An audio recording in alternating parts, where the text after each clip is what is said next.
नमस्कार। आज की क्लास में पढ़ने वाले हैं ट्रिग्नोमेट्री। ट्रिग्नोमेट्री में टेबल्स के मान कैसे निकाले जाते हैं। 0 से 90 डिग्री के मान, 0 डिग्री, 30 डिग्री, 45 डिग्री, 60 डिग्री और 90 डिग्री, इनके मानों को कैसे निकाला जाता है। इनको मानों को निकालने के लिए सबसे पहले इनको एंगल डिनोट कर लिए जाते हैं।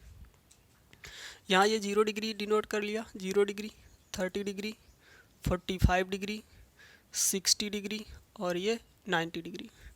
इसके बाद यहाँ पर 0 से 4 तक के डिजिट को डिनोट कर दिया जाता है। ये 0, 1, 2, 3, 4, ये 4 है तो इन सभी में 4 से डिवाइड करा दिया जाता है। सभी में 4 से डिवाइड करा देंगे। 4 से डिवाइड कराने के बाद इन सब का स्क्वायर रूट ले लिया जाता है। इन सभी का स्क्वायर रूट ले लेंगे। इन सभी का स्क्वायर रूट ले लेंगे। देखिए, जो स्क्वायर रूट लेने के बाद जो वैल्यू आएगी वो साइन थीटा की मान हो जाएगी। साइन के मान होंगे वो। जब इसको सॉल्व करेंगे, ये 0 से 0/4 है। जब इसको सॉल्व करेंगे तो जो इनको सॉल्व करने से जो वैल्यू आएगी वो साइन की वैल्यू आ जाएगी। तो यहाँ से साइन हो गया। ये 0/4 है, इसका जो वैल्यू आएगी वो इसकी वैल्यू आ जाएगी 0। ये लिखा है 1, 1 का स्क्वायर रूट हो जाएगा 1 और 4 का स्क्वायर रूट हो जाएगा 2। ये हो जाएगा 1 और ये हो जाएगा 2। तो 1 का स्क्वायर रूट 1 आ जाएगा, √2 का स्क्वायर रूट 2 ही बना रहेगा।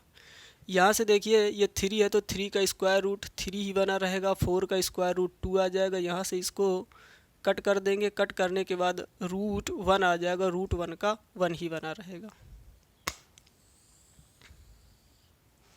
इतना करने के बाद अब कास की वैल्यू निकालेंगे। कास की वैल्यू को निकालने के लिए बस इसके मानों को पलटते जाएंगे। यहाँ पर 1 है तो ये साइन 90 का मान, जो साइन 90 का मान है वो कास 0 का मान हो जाएगा। तो यहाँ से ये 1 आ गया। जो साइन 60 का मान है वो कास 30 का मान हो जाएगा। तो यहाँ से √3/2 आ गया। और ये कास 45 का मान और साइन 45 का मान ये सेम बने रहेंगे। तो 1/√2 बना रहेगा। जो साइन 30 का मान है वही कास 60 का मान हो जाएगा। तो यहाँ से 1/2 आ जाएगा। साइन 0 का मान है वो कास 90 का मान हो जाएगा। ये कास की वैल्यू आ गई है। देखिए, tan का मान निकालने के लिए क्या करेंगे। tan की वैल्यू निकालने के लिए हम लोगों ने पढ़ा है tan थीटा = साइन थीटा/cos थीटा। अगर हमें tan 0 की वैल्यू निकालनी है, जिस भी एंगल की वैल्यू निकालनी होती है उस साइन का वही एंगल रखते हैं, कास का वही एंगल रखते हैं और उसको सॉल्व करने के बाद जो मान आएगा वो tan का मान हो जाएगा। मुझे निकालना है tan 0 का मान, तो यहाँ से साइन 0 की वैल्यू रखनी पड़ेगी और अपान कास की 0 की वैल्यू रखनी पड़ेगी। साइन 0 का मान यहाँ से देखिए 0 है और कास 0 का मान 1 है।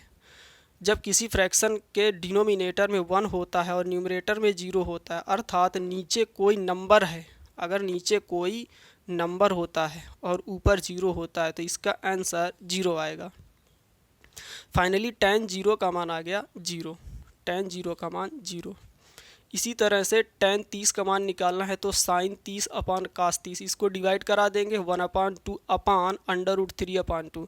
जब इसको डिवाइड कराएंगे तो √2 से √2 चला जाएगा और ये बचेगा 1/√3। इतना करने के बाद हमको tan 45 की वैल्यू चाहिए। 1/√2 अपान 1/√2, इसको जब सॉल्व करेंगे तो 1 आ जाएगा। tan 60 की वैल्यू निकालनी तो ये से ये चला जाएगा तो ये बचेगा √3। tan 90 की वैल्यू चाहिए तो हमें साइन 90 का मान 1 है अपान कास 90 का मान 0 है। इस वजह से देखिए क्या है, जब किसी फ्रैक्शन में डिनोमिनेटर 0 होता है, जब 0 होता है तो इसका मान आता है इनफाइनाइट।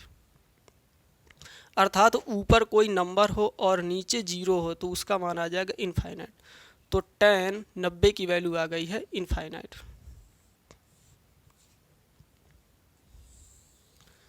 इसके बाद काट की वैल्यू निकालेंगे। काट की वैल्यू को निकालने के लिए tan के मानों को पलटते जाते हैं। जो tan 90 का मान था वही काट 0 का मान हो जाएगा। यहाँ से लिख दिया। जो tan 60 की वैल्यू थी वो काट 30 की वैल्यू हो जाएगी तो ये √3 हो गया। tan 45 और cot 45 ये इक्वल हो जाएंगे, ये 1 आ जाएगा, ये चला जाएगा इधर तो 1/√3 और ये चला जाएगा यहाँ पर। इसके बाद हमको सेक की वैल्यू निकालनी है। सेक की वैल्यू को निकालने के लिए कास की वैल्यू पता होनी चाहिए। किसकी वैल्यू? कास की वैल्यू। देखिए जो सेक होता है और कास होता है एक दूसरे के रेसिप्रोकल होते हैं, एक दूसरे के रेसिप्रोकल होते हैं। अगर हमको सेक 0 का मान चाहिए तो कास 0 के मान को पलट देंगे। कास 0 का मान 1 है, इसके डिनोमिनेटर में लिखा है 1, मान लेते हैं 1 लिखा है। जब इसका रेसिप्रोकल करेंगे, इसका जब हम रेसिप्रोकल करेंगे तो रेसिप्रोकल करने के बाद भी इसका आंसर 1 आ जाएगा। तो यही हो जाएगी सेक 0 की वैल्यू। सेक 0 की वैल्यू आ गई 1।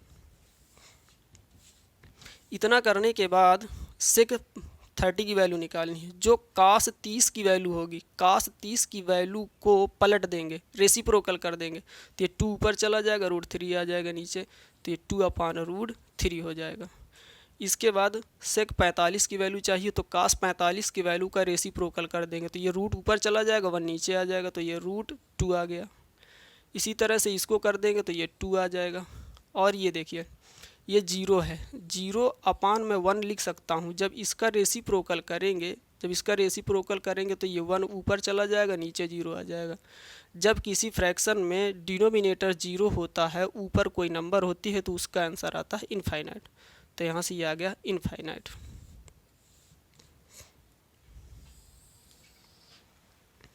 इसके बाद कॉसेक की वैल्यू निकालनी है। कॉसेक की वैल्यू को निकालने के लिए या तो आप करिए क्या, साइन की वैल्यू को रेसिप्रोकल करते जाइए। साइन की वैल्यू का रेसिप्रोकल करते जाएंगे तो कासेक की वैल्यू आ जाएगी। या फिर करिए क्या, जो कासेक की वैल्यू सेक की वैल्यू दी गई है, जो सेक की वैल्यू दी गई है उस सेक की वैल्यू को यहाँ पलटते जाइए, पलटते लिखते जाएंगे तो वो सेक की वैल्यू आ जाएगी। हम करते क्या है, ये इधर आ जाएगा, ये आ गया इधर, और ये 2 आ गया, ये आ जाएगा √2, इधर ये चला जाएगा 2/√3 आ जाएगा, और ये चला जाएगा यहाँ पर। इस तरह से 0 से 90 डिग्री के मानों को हम लोग ज्ञात कर सकते हैं।